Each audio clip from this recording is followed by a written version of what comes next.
Hello my friends, welcome back to my channel. I'm Kayla, this is my quarterly wrap up.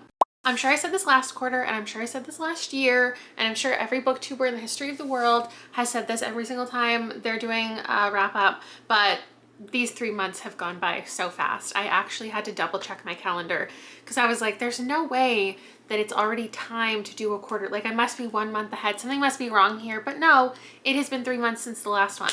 And perhaps it's because I haven't been having a great reading year that I just don't feel like it's time to stop and tell you about my 5 favorites, but that's what we're here to do today. First, what I'm gonna do is recap what has happened in the last 3 months as far as content goes. Should I do that first or should I do stats?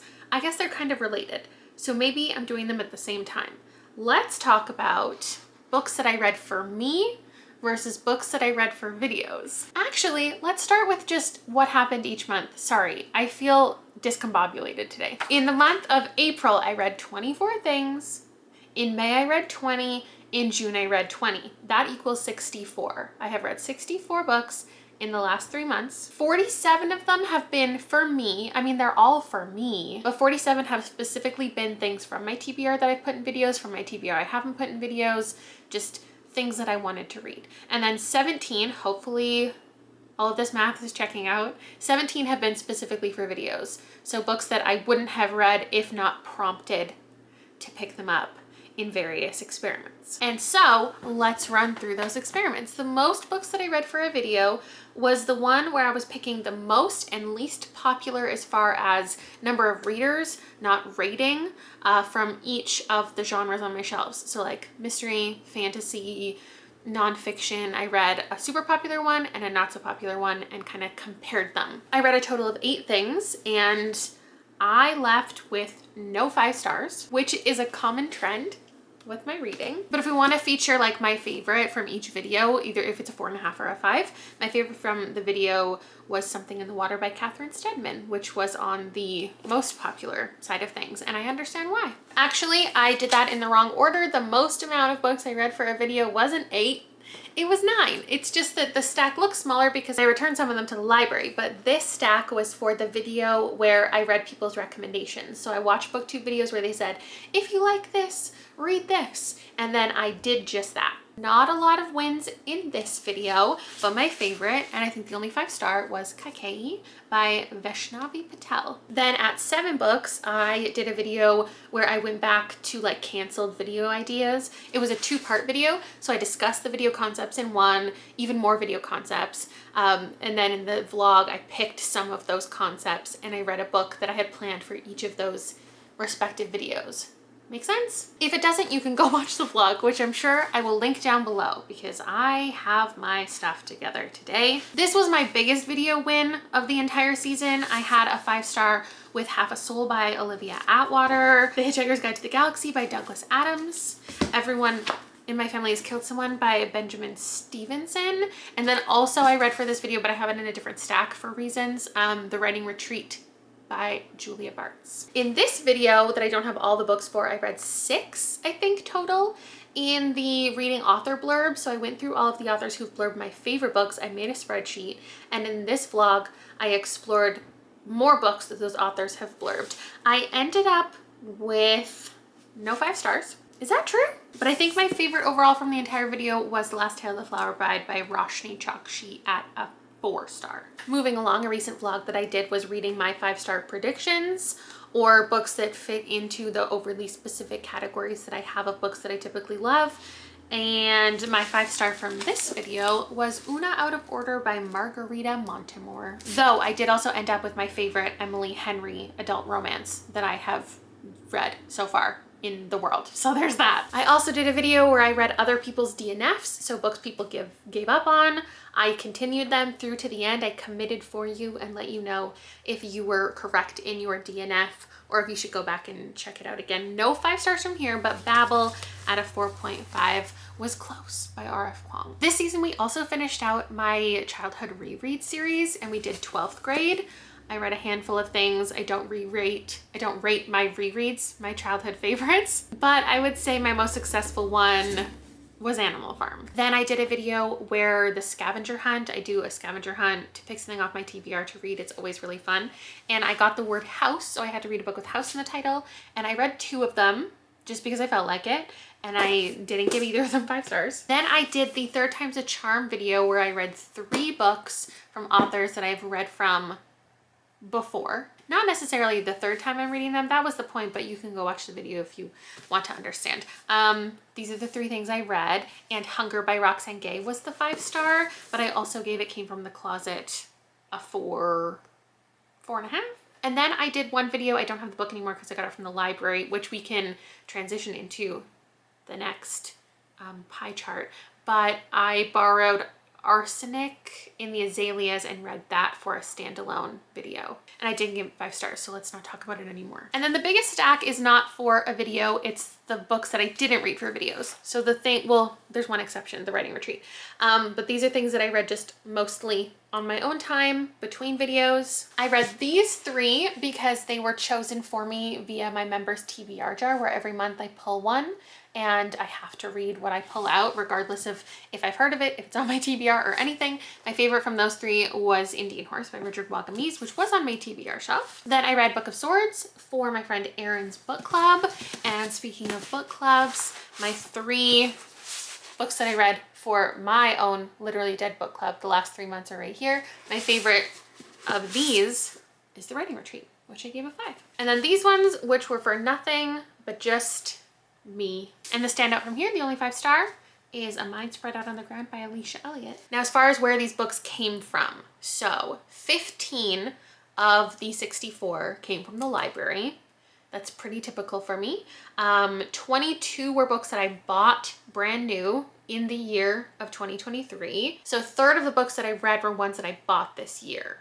And then a third was also books from my TBR shelf, which was great. A lot of my content was made up of books that I already owned and wanted to read, even though, as we figured out here, not a lot of them were huge wins. 3 of the books I read were sent to me. 5 were rereads. Those were the childhood ones. I didn't do any just like fun rereading the last quarter. Getting into ratings, I read 9 5-stars. 9 5-stars out of 64 books. That doesn't excite me. 19 4-stars, 21 3-stars, 8 2-stars. So I read the same amount of books that I loved as I hated. 42 authors were new to me, which I'm starting to, like, did I do the math right? That seems so much higher than normal. I feel like it's normally a pretty even split, but according to this, 42 of the authors that I read, I'd never read before, and 22 were ones that I was reading again.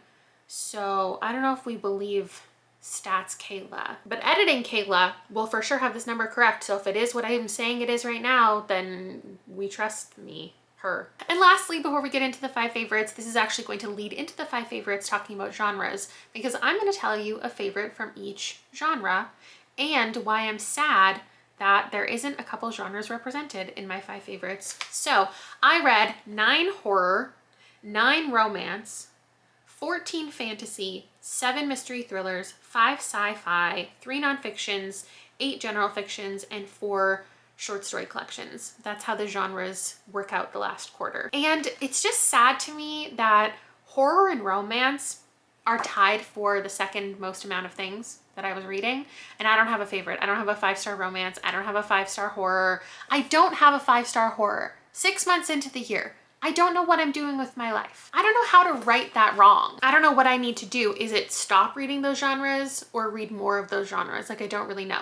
But I will tell you my favorite mystery book, my favorite thriller, my favorite fantasy, my favorite nonfiction, and my favorite sci-fi from the last 3 months. Ready? My favorite mystery book from the last quarter is Everyone in My Family Has Killed Someone by Benjamin Stevenson. This was exactly my taste. It was written exactly to my taste, and it was written exactly to me. It's written to the reader. It breaks the fourth wall. It's this guy who's talking about how everyone in his family has killed someone and they're getting together for a family reunion. They're very dysfunctional, and the way he sets it up is there's a lot of reflecting on the family's like murders and history together, but also there is a mystery plot current day at the reunion that they need to solve. So you as the reader also get to solve, but it's mostly just about this quirky kind of family and the dynamic between him and his mother and him and his ex-wife. Our main character's name is Ernie, and his brother just recently got out of prison for, you can probably guess, the reason. And they're just getting back together, trying to figure out how to navigate conversations and just exist in the same isolated environment. And it was just so fun and interesting. My perfect writing style. My favorite fantasy was Kakei. This is about a woman. We're following her as a young child, as her mother has been banished from the family and her father and brothers expect a certain life for her, and she is deciding what to do with her influence. So she has this magical ability to kind of compel people, make these mind connections, and influence people in a potentially like immoral way.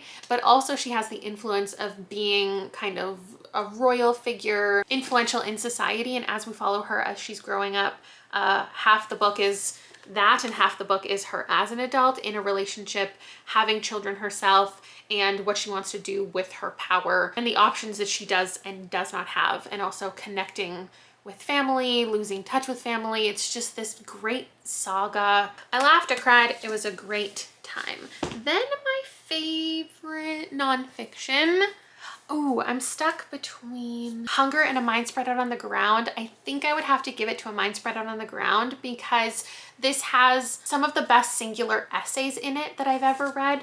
While this was a really powerful memoir, I think this one just is going to stick with me more as far as lessons, learnings. It's about so many things and handles so many topics while always staying clear with its intent every time. I think that's why it was divided up into these individual essays.